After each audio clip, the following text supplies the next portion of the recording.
paz do Senhor a todos vocês, como vocês estão? Bom, gente, sim, eu tenho demorado a postar, porque eu tenho esperado palavras direcionadas de Deus para estar trazendo para o nosso entendimento, para estar trazendo para o nosso dia. E eu não quero ficar trazendo qualquer coisa para vocês. Eu quero que seja algo assim, realmente da parte de Deus. E Deus fez algo sobrenatural na minha vida durante esses dias para que eu pudesse estar trazendo essa palavra para vocês hoje.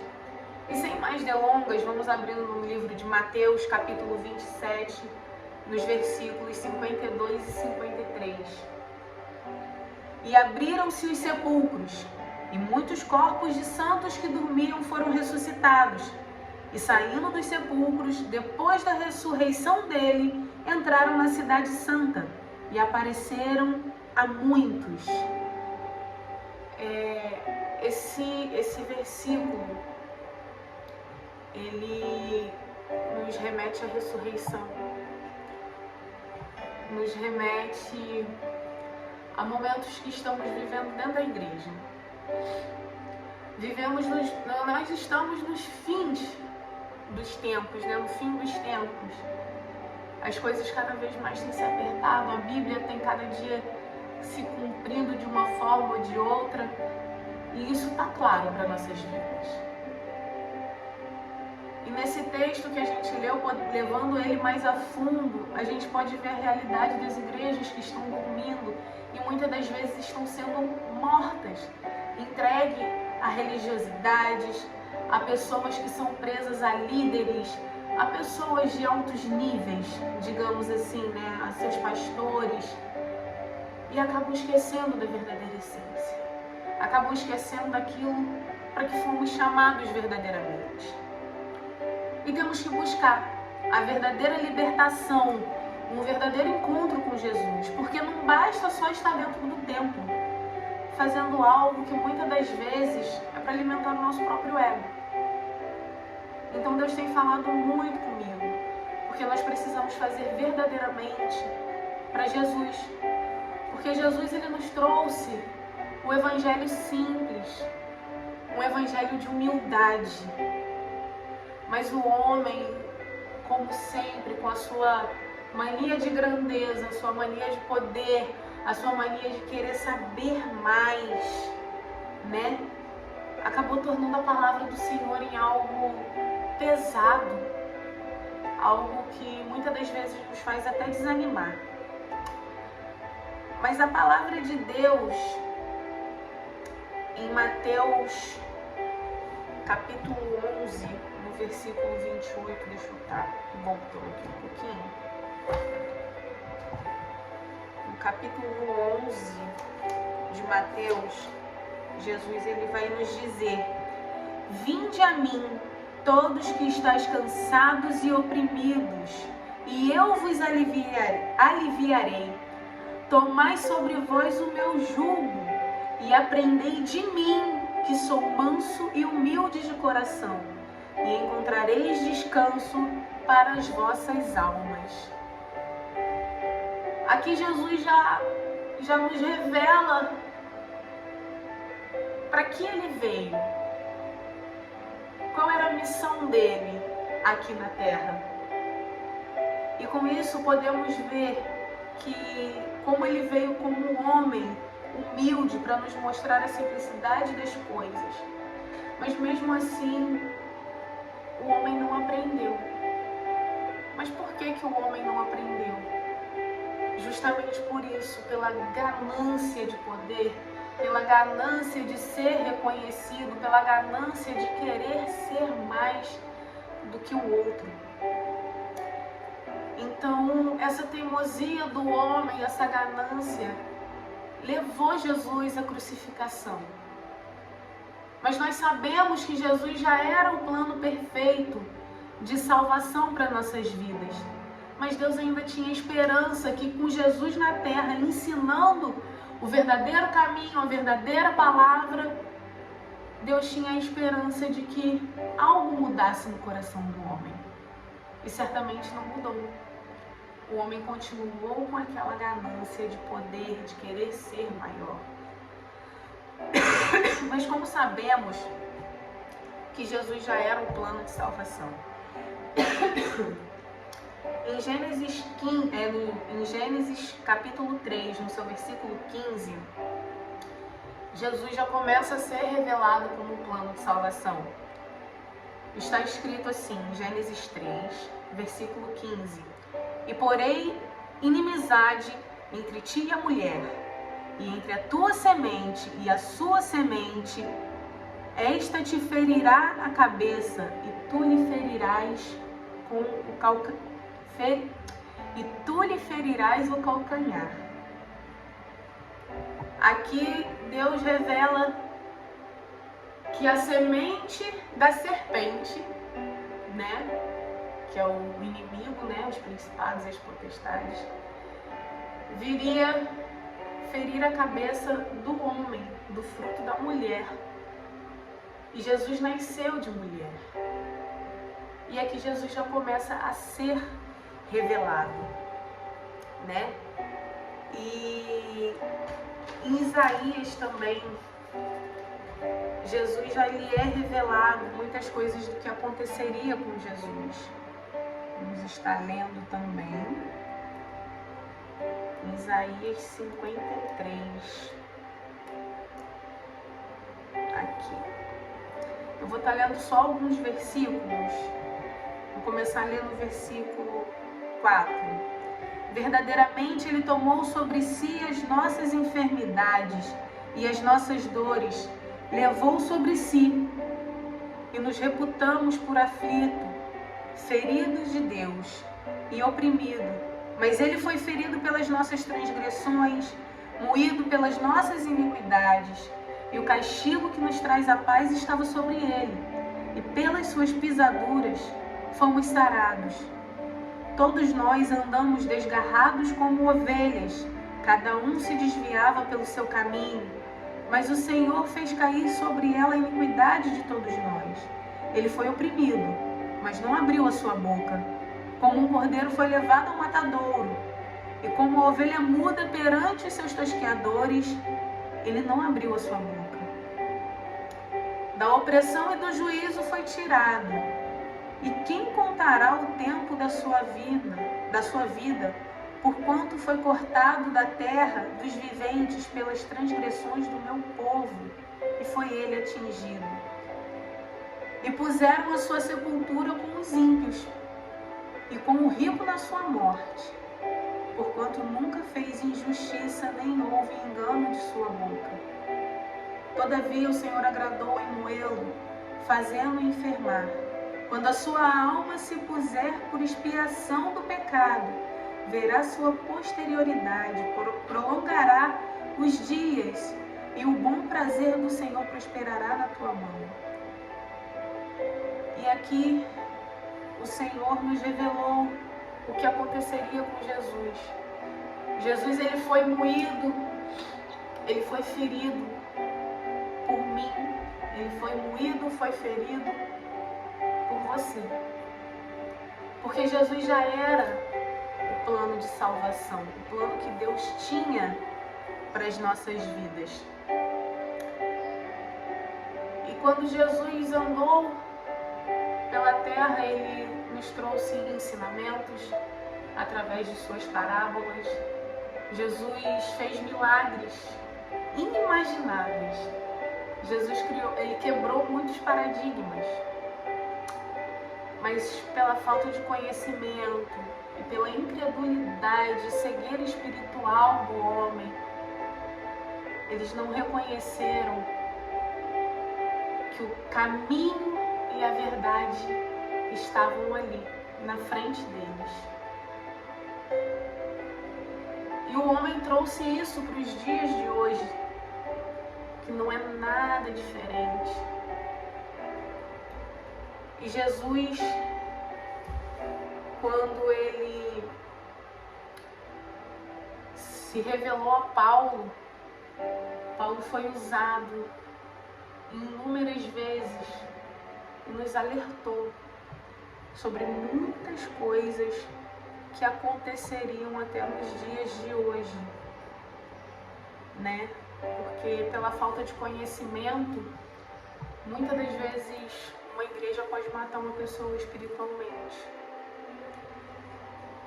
E Paulo, ele revelou isso, né?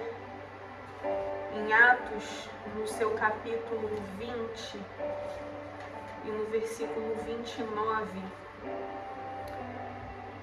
ele diz: porque eu sei isto, que depois da minha partida entrarão no meio de vós lobos cruéis, que não perdoarão ao rebanho.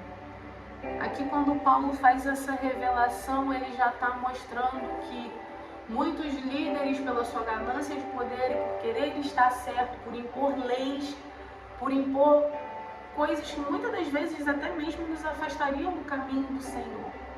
Então ele chamou esses falsos profetas, esses falsos mestres, de lobos cruéis, que não perdoariam o seu rebanho. Mas Jesus, ele veio para nos trazer o perdão. Então, aqui também diz no versículo 30, e que dentre vós mesmos se levantarão homens que falarão coisas perversas para atraírem discípulos após si.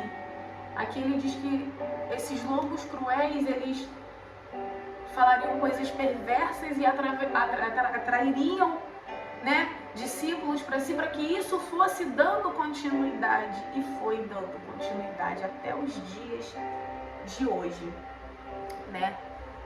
E como eu falei, né, Paulo vem nos revelando muita coisa sobre o que aconteceria.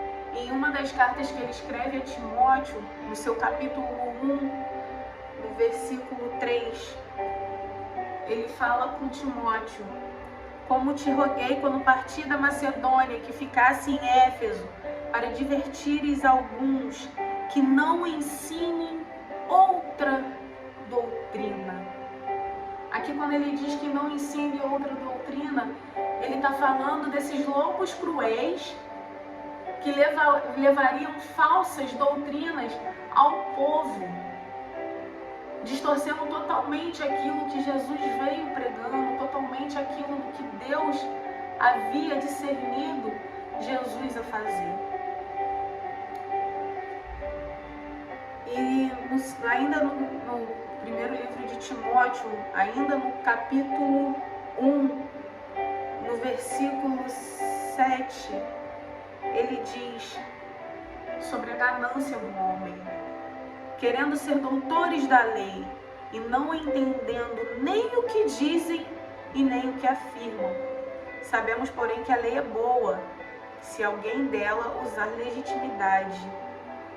E sabendo isto, que a lei não foi feita para o justo, mas para o injusto, obstinados para os ímpios e pecadores. Então aqui ele já deixa claro que a lei, ela foi feita para pessoas injustas, para os ímpios, para aqueles que não acreditavam em Jesus. E eles precisavam seguir essa lei.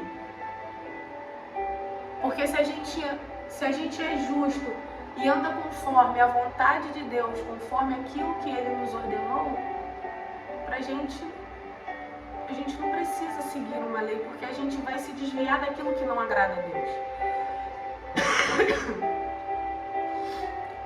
Então, Paulo, ele vem nos alertando, né? Ele vem nos alertando sobre isso. E no capítulo 6,